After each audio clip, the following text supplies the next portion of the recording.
Good morning and welcome. My name is Reverend Addae Kraba, minister of the Unitarian Universalist Congregation of New Braunfels. We are a welcoming, progressive community of seekers who share a journey of spiritual growth together while respecting the individual's right to freedom of belief. With an abundance of care and compassion for the health and safety of our congregation, we have closed the doors of our building at 135 Alvis Lane in New Braunfels until further notice. Meanwhile, I sincerely hope that you enjoy our virtual services that are held each Sunday at 10:30.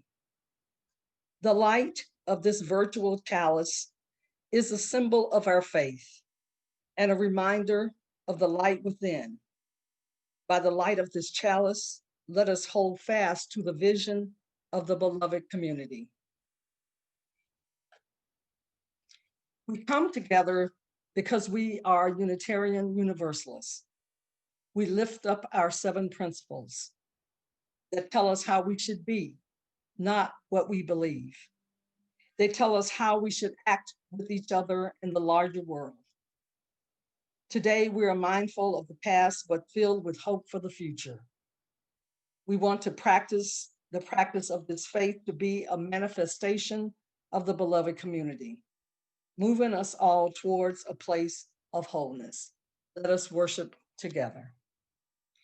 The reading today is by Reverend Dr. Richard Gilbert, entitled Listening. Life speaks to be heard, says the poet. Sound is a living thing. Without the listening ear, there is no sound, no language, no music. There would be no music without silence between notes.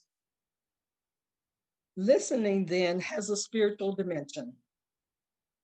It suggests that I am not the center of the cosmos, but rather one source of word among others. It implies that I have no monopoly on wisdom, that true wisdom may be found in listening. Listen. Listen to what others have to say. There is wisdom in all you meet. Listen to the sound of nature.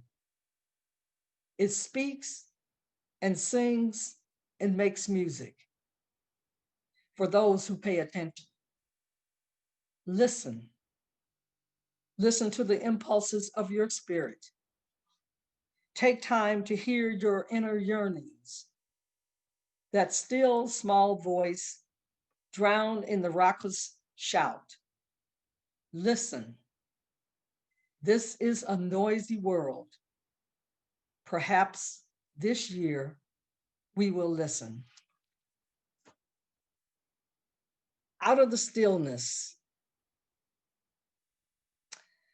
we live in a world of busyness, bombarded by sights and sounds that come from radios and televisions, both inside and outside of our homes. Our lives are full of telephone calls, emails, Twitter traffic, and a flurry of places to go and things to do. Many of us feel so uncomfortable with stillness that we choose white noise for comfort, leaving the radio or television on first thing in the morning and allowing them to play in the background all day. Stillness has become such a rare commodity that it has been suggested by psychotherapist Ganella Norris that silence is something like an endangered species. The experience, she tells us, is so rare that we must guard it like a precious jewel. We tend to equate inactivity with being non productive.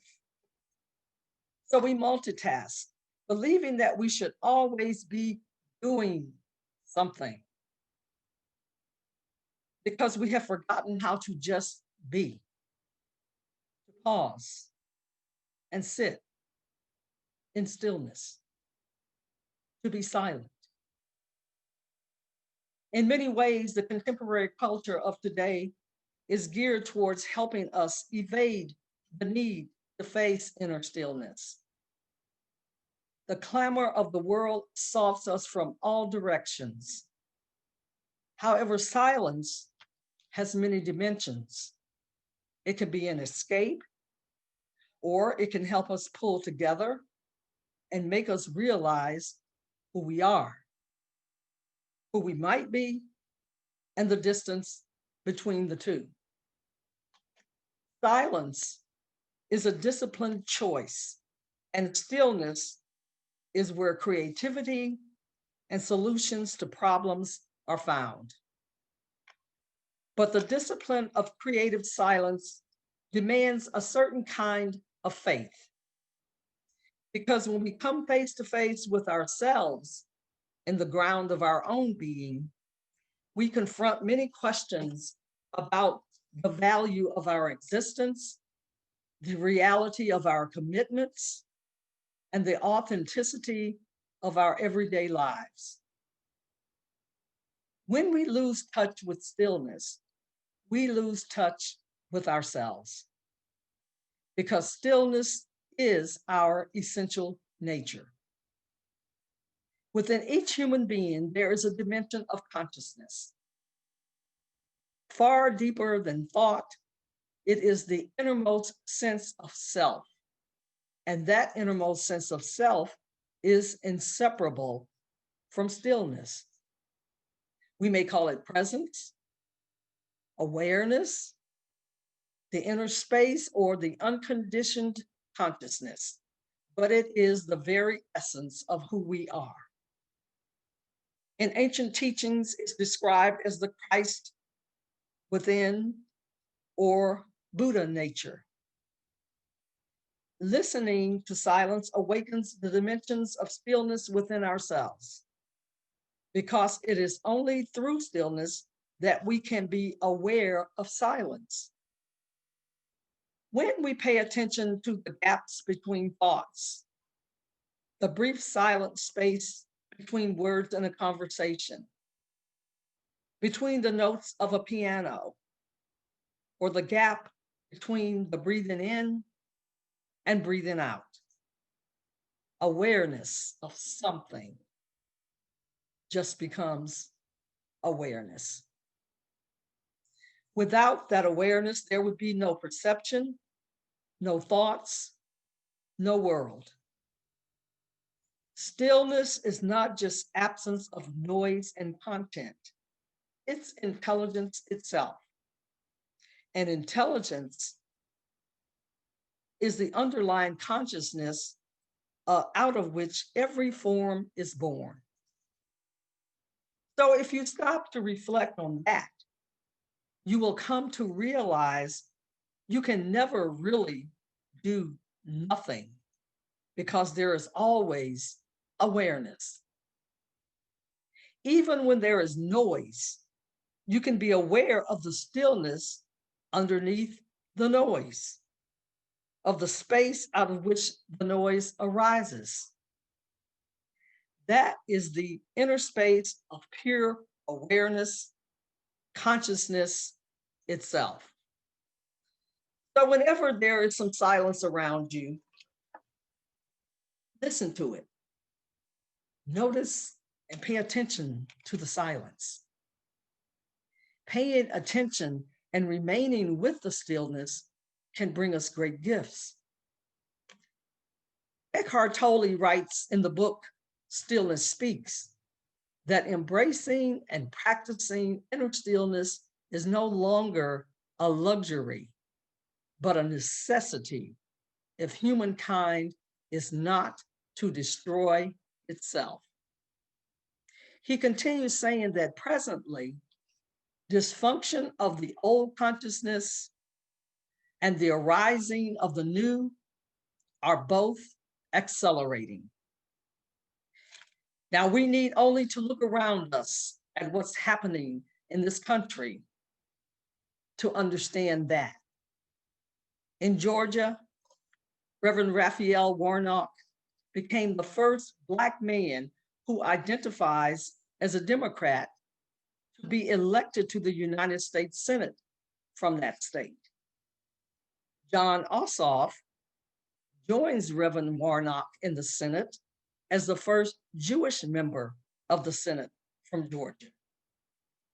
However, on the same day, as so often happens, joy and woe were finally woven as white supremacy reared its head and bellowed its rage to the world from the US Capitol.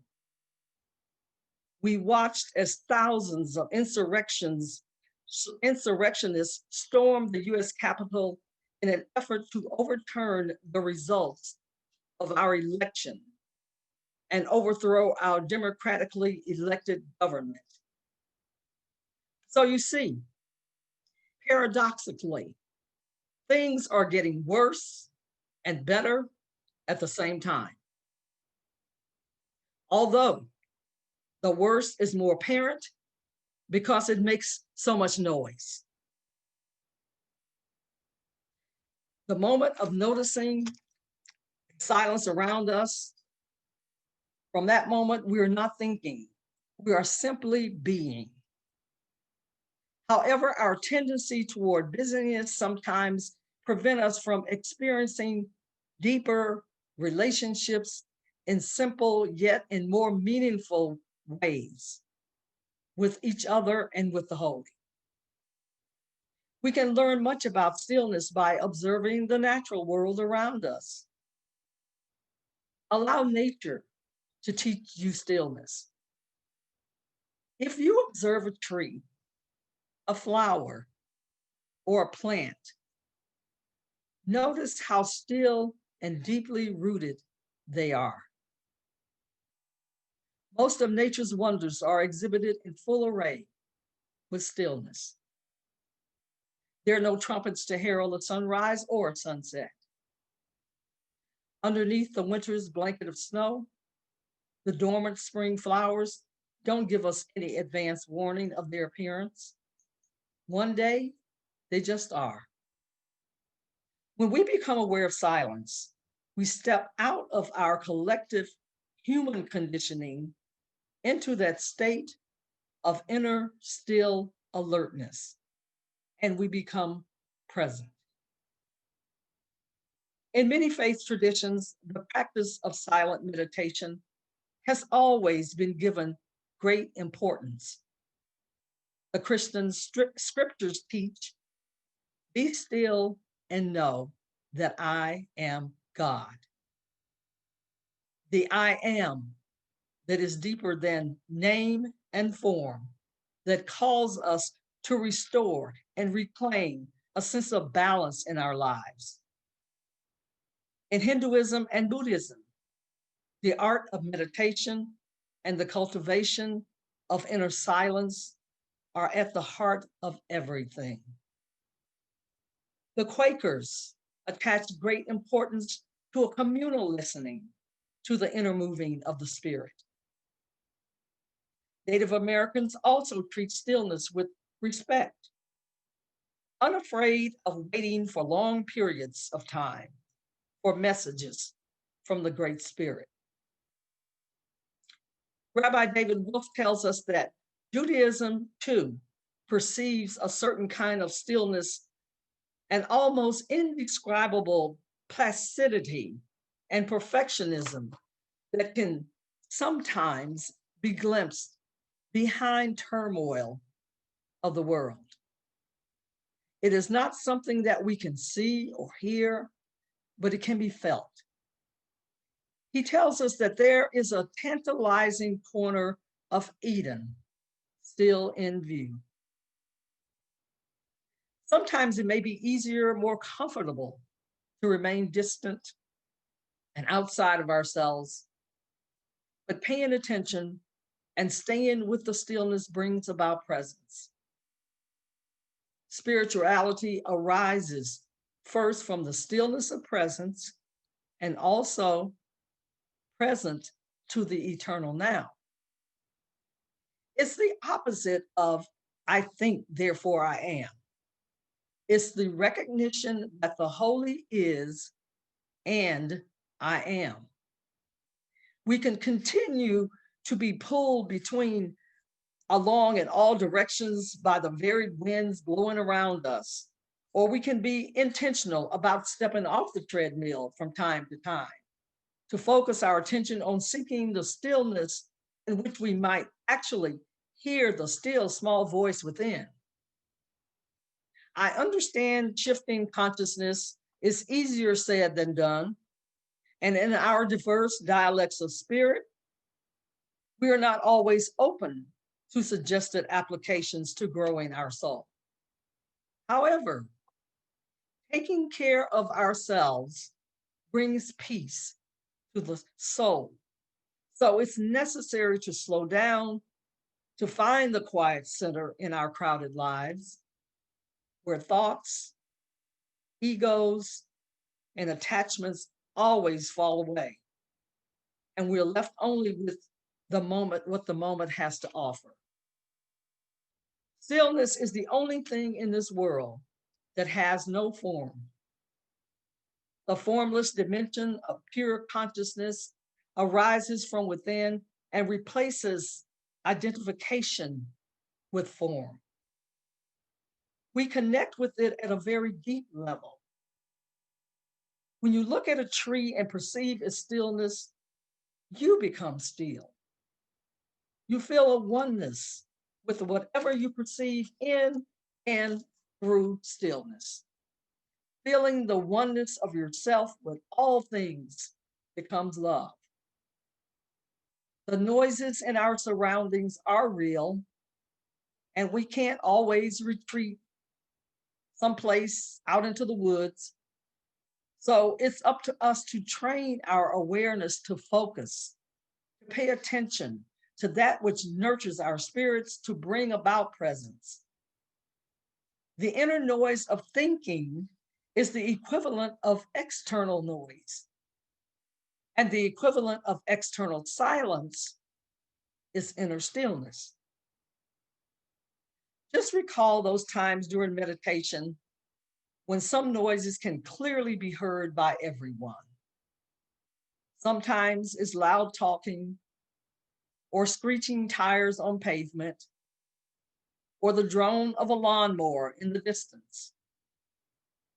Now, perhaps some may be disturbed by this, but any disturbing noise can be as helpful as silence if we drop our inner resistance to the noise and allow it to be as it is.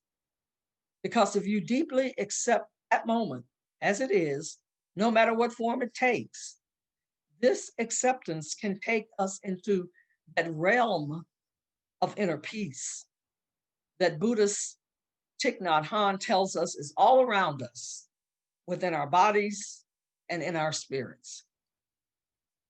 Where or how you find the stillness isn't important.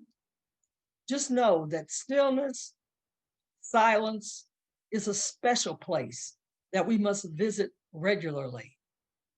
It's grace that nurtures, heals, reveals, and renews.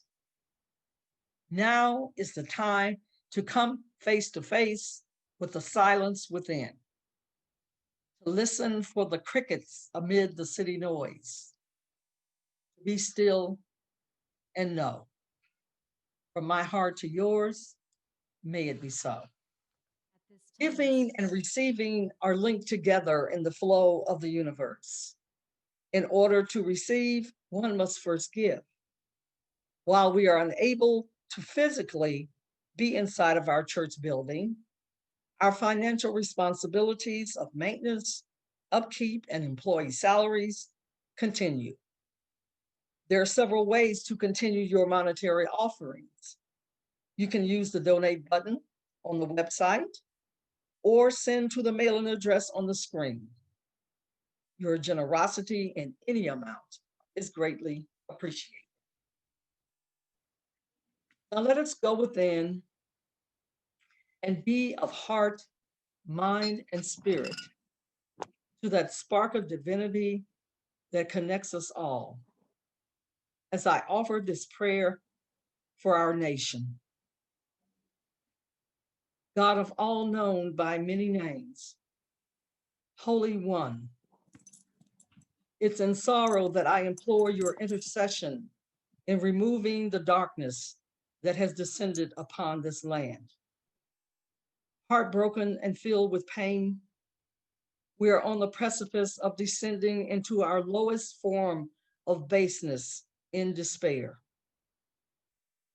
Lift the veil of hatred, envy, and confusion that clouds our judgment. Give us the clarity needed to remember that the essence of your love and light resides in each of us. Divine One, it is through faith and by grace that we have survived the suffering and despair thrust upon us. Strengthen our resolve to work for justice and healing in a land filled with broken people. Help us to find hope amidst our perceived hopelessness.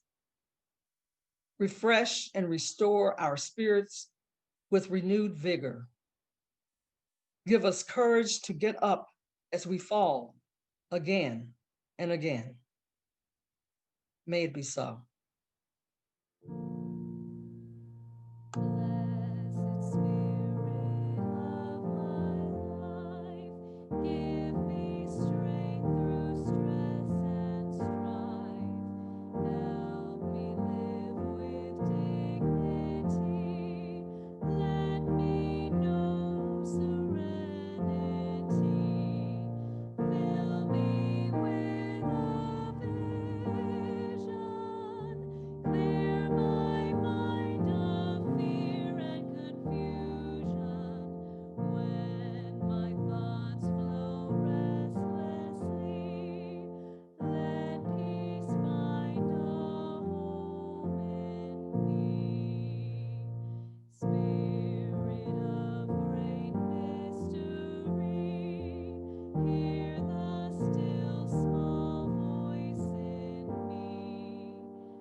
We extinguish this virtual chalice light, but not the glorious light of the divine within each of our hearts.